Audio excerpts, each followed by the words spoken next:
Hi, this video is looking at examining report and training sessions from EDUQAS, giving tips and advice and feedback for the Paper 2 writing exam. I've already done Paper 2 reading. I'll be doing videos on all of the aspects of the exam. So this is Paper 2 writing. So just to recap on what the exam is about, you have 2 questions to write in 60 minutes, 75 minutes if you have extra time. Each piece should take 25 minutes to write, 10 minutes to proofread. It's worth 40 marks and each question is worth 20 marks. And for each question, 12 is for content, which means like how interesting it is, and 8 is for spag. These are the 6 text types you might get in the exam, and you're expected to write 300 to 400 words for each task. The ones I've highlighted in yellow are the ones that regularly come up. And remember as well, review, leaflet, article, guide are sort of the same thing. So 2 types of questions normally for EDUQAS. You get an opinion question, so like this. You've seen the following comment in an article. All teenagers are lazy. Teenagers do nothing but watch TV and waste too much time on computers and phones. You decide to write an article in response. Okay, so an opinion, you give you an opinion or an argument on that.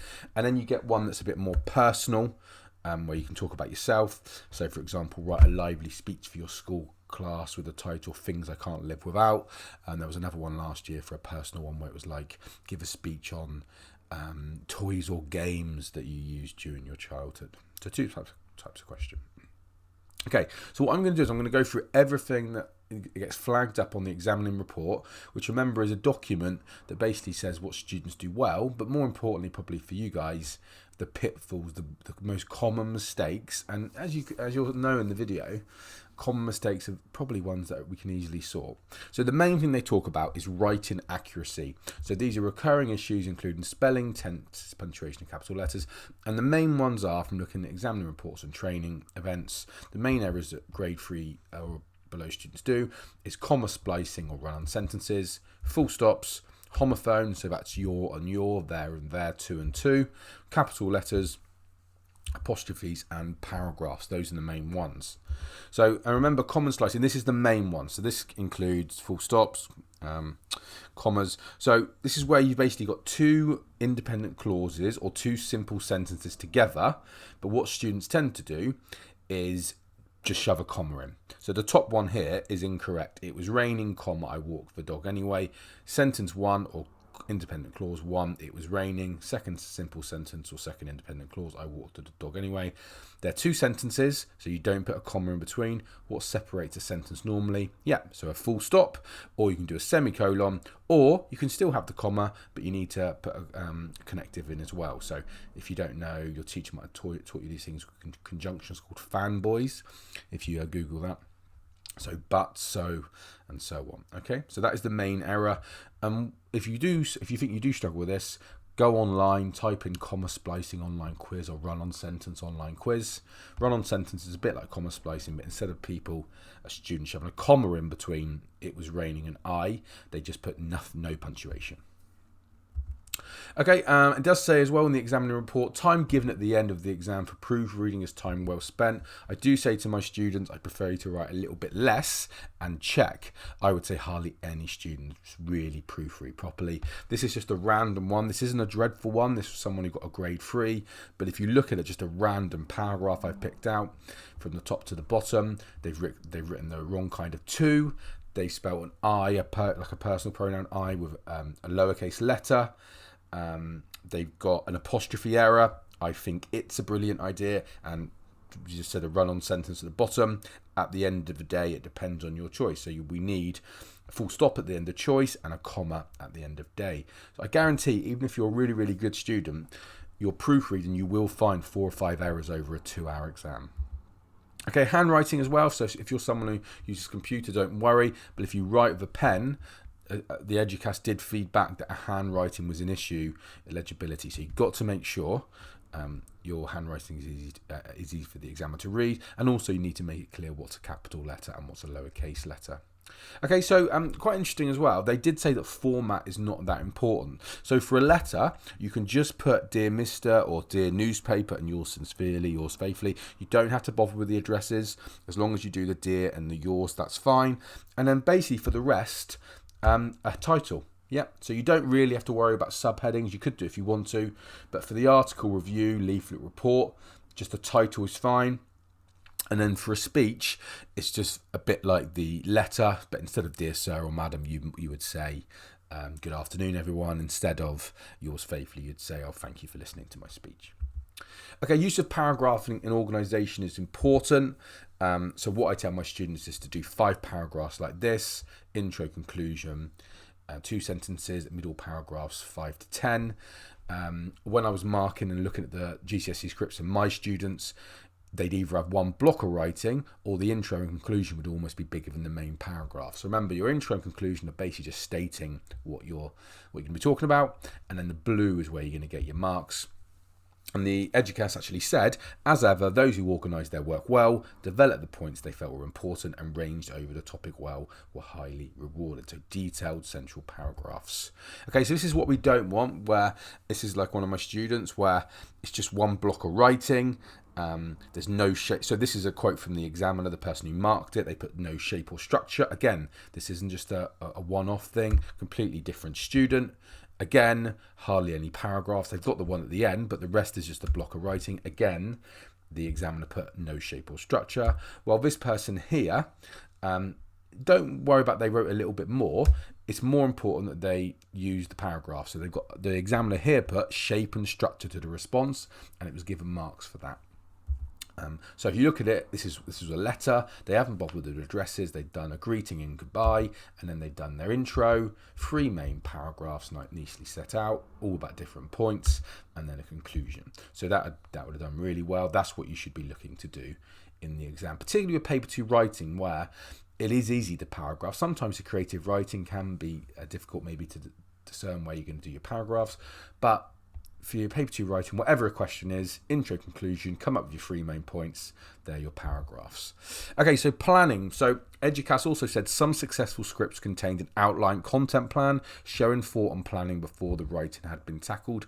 So I would say, when I was looking at my student scripts, you can really tell when someone has planned and when someone has not planned. The people who planned did a lot better. So try to plan, and again, your plan should be the same as your paragraph. So 1, 2, 3, 4, 5, come up with a plan. So this person here did well, and this was a question about is social media a good or a bad thing? So their intro and conclusion, they've just put social media is negative overall, and then they've put 2 negative points. They put cyberbullying and pressure, and then for P4, they've done that thing where they've shown the other side of the argument, where overall it's bad, however, it is good to talk to friends. So again, this is what you should be looking to do. This person, I would still say, for their central paragraphs, needed to be a bit more detailed, but roughly the structure, that's what you should be looking to do. Okay, and again, going back to that one we just looked at, this is a good example of someone who has planned. Okay, so in your middle paragraphs then, central paragraphs 2, 3 and 4, the examiners and EDUQAS said to be specific and detailed, the importance of using anecdotes, personal examples. This both reinforces the content and also creates a clear writing voice. So I would say that anecdotes, I've read all the examining reports and the recent documents and training days. Anecdotes was literally mentioned like 10 times in 3 or 4 pages. So they really want you to do that. Okay, and it also helps your writing stand out and separates it from the other students. Okay, so an anecdote is like a brief, engaging story about a real event or experience that you could talk about in your letter, article, speech, whatever. And I guess in theory, it doesn't have to be a real anecdote. You could actually make up an anecdote that happened to you. So, like I said, personal experience, designs that effectively capture the listener and reader's attention. So, for example, personal anecdote. Last night, I accidentally locked myself out of the house and had to crawl for a window to get back in. Yeah. So, and if it was perhaps like with these questions I've shown you already, maybe you could come up with an anecdote about teenagers are lazy. Maybe if you were doing the other side of the argument, you could give me an anecdote about your real life where you did something that was obviously not lazy. So maybe you could talk about, I don't know, doing like a marathon or volunteering or something like that. Yeah, if it was things I can't live without, that would be an easy one to do an anecdote. If you talked about perhaps your what can you live without? Maybe you could. A lot of people, when they did this question, said the internet. Maybe you could do personal anecdotes. Well, actually, I use the internet for everything. My bus card, blah blah blah. Bring yourself into it. Okay, so weaker responses, like we said, detailed paragraphs. Weaker responses, EDUQAS said, were often to be brief or lack specific detail. Again, this is a random student's work that I found. These are actually two separate paragraphs, and if you look at it, one's 2 sentences, one's 3 sentences. You're not going to get anything for that. So your central paragraphs, build it up, and like I say, a big way, an easy way of doing that is by using anecdotes to give yourself a clear voice. Okay, DeForest. So language techniques. In my class, we do dress, but DeForest is probably what you did at school a lot. So the examiner said, do not shoehorn it in. It should come naturally, i.e. a speech, you'd always refer to the audience, so direct address. So remember, that's direct address. Try to avoid made-up statistics. I think what they mean by that is you can use statistics, but don't be realistic with the statistics. So don't give me a crazy one like, oh, when I went, I don't know, if you're talking about your favourite city or something, don't say, and 10 million people visit each year if it's like a tiny little town. Yeah, and a forced alliteration, I would definitely agree with this one. Alliteration actually comes across as quite immature. I perhaps would use alliteration in a heading. So maybe if you do an article review, I'd probably do it for that if it worked well, but not. And direct address, I would say, is a good thing. Almost for all the text types, maybe apart from report, although report is very unlikely to come up. Direct address is a really good way of keeping the audience involved, and again, that is something that will give a clear voice to the examiner. Okay, make sure you have a clear short topic sentence. This is my last one really. This is actually more of my one, looking at student work, grade 3 student work. So this was a speech about basically the positives of the internet, and the person's 3 paragraphs of communication, shopping online, and be careful. So the other side of the argument. So I put, firstly, the internet is amazing for communication. Secondly, you can have lots of fun shopping online. However, you do need to be careful online. So topic sentence, remember, is the first sentence of your paragraph, telling the reader what the rest of it's going to be about. So just make it really clear for your topic sentences, not on your intro and conclusion, but your 3 central paragraphs. Make it really clear. I would say less than a line on what your paragraph is going to be about. Don't make the examiner have to go 2 or 3 lines before they know actually what your paragraph is going to be about. Okay? Right, to sum up then, main issues are, if you take anything from this video, it is accuracy, writing accuracy. That is what they're looking. That is the main thing that stops students passing. So it's tenses, but mainly run-on sentences, apostrophes. Proofread at the end. Write a little bit less, but give yourself time to proofread. Do proper paragraphs, do the 5-point plan that I said. Detailed central paragraphs. Format, that is not that important to remember for a letter. Dear newspaper, yours faithfully is fine. For all the others, use a title or heading. Be specific. Anecdotes, remember, they went on about that so much. Are really important. Explain what you're going to be talking about in a paragraph, but then maybe the last 2 or 3 sentences, bring yourself into it. Plan your work. Use direct address, but think carefully about if you want to use the other stuff for DeForest. And a focused, short topic sentence for each main paragraph will get you a long way too.